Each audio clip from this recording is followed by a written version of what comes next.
Hi, my name's Adina Levy. I'm a speech therapist, professional educator, and advocate for neurodiversity affirming practice. I'm an autistic ADHDer. Like many other women, I am late identified. Having worked with autistic children through my whole career as a speech therapist, it only took me about 9 years into my career to start looking back at myself and wondering why it was that I really understood a lot of these kids, where they were coming from, how they played, and how they interacted.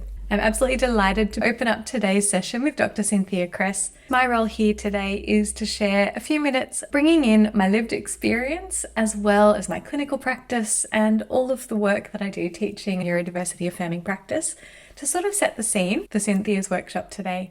I'm absolutely passionate about supporting all of the people who work with autistic and neurodivergent kids to understand what neurodiversity affirming approaches are, including this very big, all-important message: all communication is valid. And I know that this is a message that is shared by all of you attending today, as well as Dr. Cynthia Cress. I want to share my belief that neurodiversity affirming approaches are really about human affirming approaches, the human rights perspective to supporting the children, adults, people that we are all working with, and perhaps the people that we are.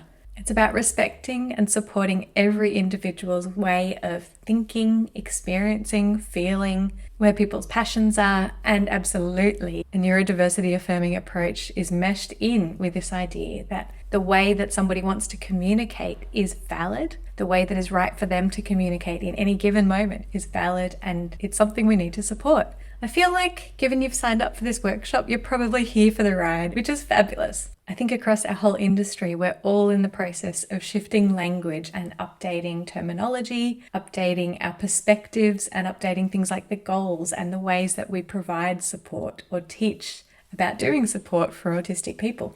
These shifts are a journey, they take time, and I encourage all of you to sit with that slight discomfort that might come up when you recognize that there's a change that you might need to take on. It's all part of learning, and that is beautiful. You are in the process of getting professional development here today and yesterday. I know that you are open to that shift. I also know that Cynthia is open to that. And even myself, it's quite likely that in another year from now, I might be using different language to what I'm using here today. So one of these key shifts that we're talking about, first off, is not using the D in ASD, the D for disorder. I don't believe that autism is a disorder. Using much more affirming language, talking about autism or being autistic is much more supportive, reframing autism as a way of being, a way of thinking, a way of existing and perceiving the world, rather than disorder. I introduce myself as a speech therapist rather than a speech pathologist, and I do that very intentionally. I'm not in the business of pathologizing people, and I don't feel that that language fits comfortably for me. So if that is your title, have a think how the language you use to describe yourself and your role might impact on the approach you take or the way that people perceive the support that you'll provide for them. One of the other big ideas that's intertwined with this neurodiversity affirming approach is that autistic people are different, not broken. We don't need to be fixed, but we often do need to be supported. Cynthia and I have discussed this idea of intervention versus support, and it's something I encourage you all to think about, is how the language of the exact work that you do impacts on what people are expecting and what people are asking for. So for example, intervention feels like we are intervening to fix, to change something, whereas support, well, it's a little bit more descriptive. It's all about helping and supporting and meeting people where they're at and helping them get to that next step that is right for them. Now, I'm going to call out this idea of all communication is valid.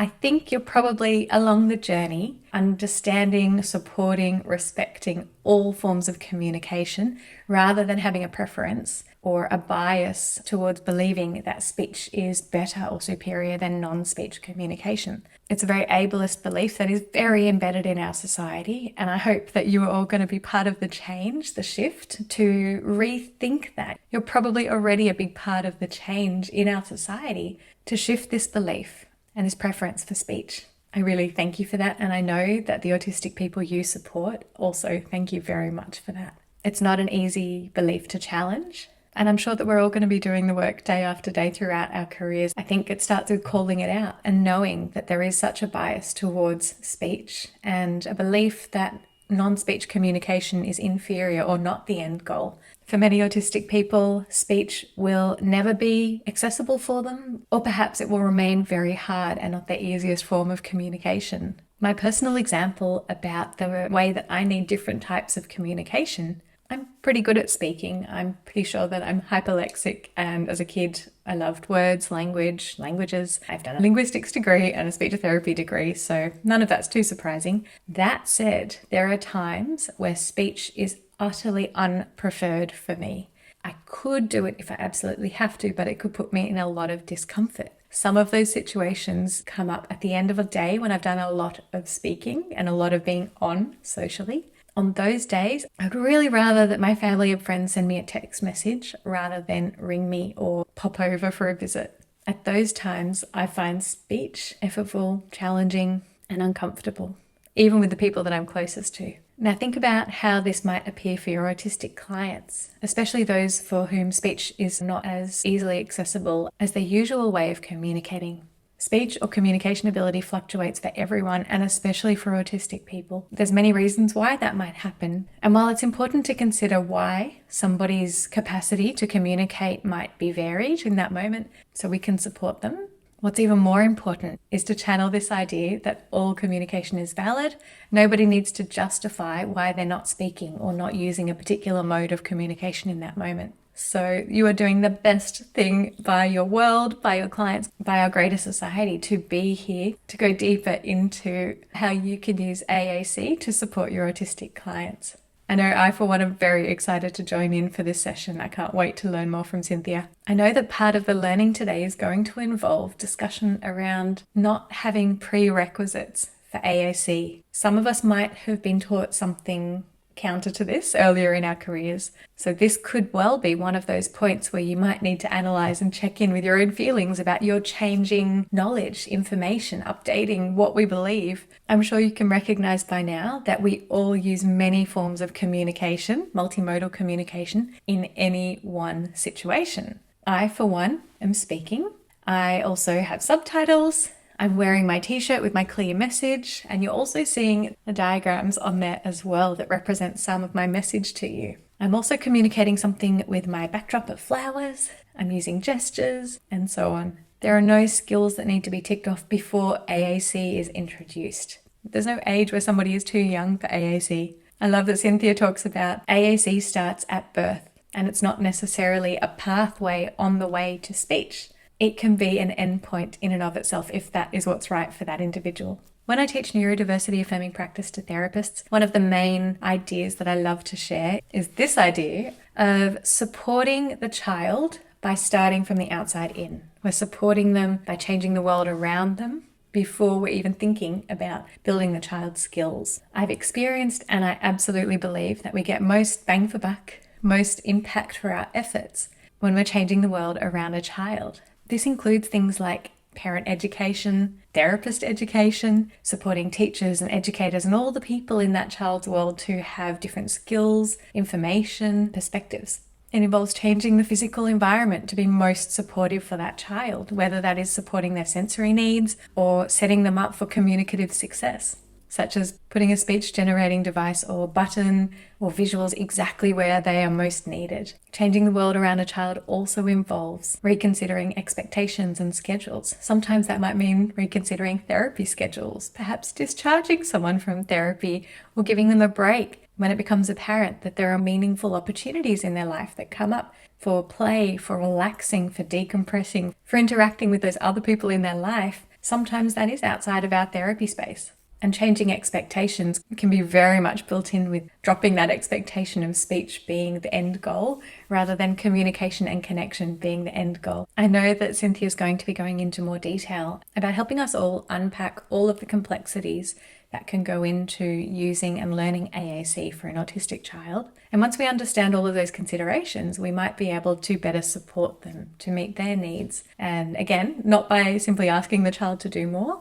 but by supporting them from the outside in. I think this ties in really neatly with the idea of goal setting. Some of us might need to do some big shifts in our practice. I certainly have in the last few years about the types of goals that I am setting for autistic children and neurodivergent children. At the heart of it, we need to be asking, what does the child want? Now, the child may not always be able to communicate that to us, and therefore we get our detective hats on and we use a lot of interpreting and look at all the clues we can gather to have a really good guess. What does the child really want? Notice that this is separate to asking, what does the parent want? What does the therapist want? What does society want? Our goals need to have at their core the child's best interest, their well-being, their support needs, their wishes, dreams, goals, desires at heart. Now, asking a child to set their own goals is a really challenging feat for many kids and perhaps for many adults too. So keep coming back to that idea of interpreting for the child, working together with their team, with their family and carers to establish what is in the child's best interests, rather than what is going to make other people feel more comfortable or have an easier life around the child. The final point I want to share, which is something I think we're all pretty good at, maybe to varying degrees, is focusing on the child's strengths rather than deficits. A neurodiversity affirming approach to support is all about seeing someone for who they are, for the benefits that they bring to themselves, to their family, to their relationships, to their world, rather than pointing out all the time what they're not doing or what is different to what we might have expected in a neurotypical world. However, remember that it is perfectly valid to have both a strengths-based approach and also be looking to support needs. That's fine, that's honest. We all have support needs. And if we're not calling out the support needs, that's not affirming. And if we're not offering those supports and providing those supports, that's not honest and affirming either. But the big idea that I know Cynthia will be sharing more about is using the child's strengths, their interests, their passions, their abilities, and harnessing those to support them in the areas where they have goals, where they need more support to communicate, to connect, and to increase their well-being. So let's keep agreeing to hold up the mirror to our own practice, our own biases, our own presumptions, and keep supporting your autistic clients and community exactly where they need to be, exactly where they're at, and support them to get to where they want to be. I hope you found this helpful, and if you want to keep connected with me, find me on Instagram. I'm at play.learn.chat, and my podcast is Exploring Neurodiversity. You can find it on all your favorite podcasting apps. So settle in, and I know we're all going to have a very eye-opening, intriguing day learning from Dr. Cynthia Cress.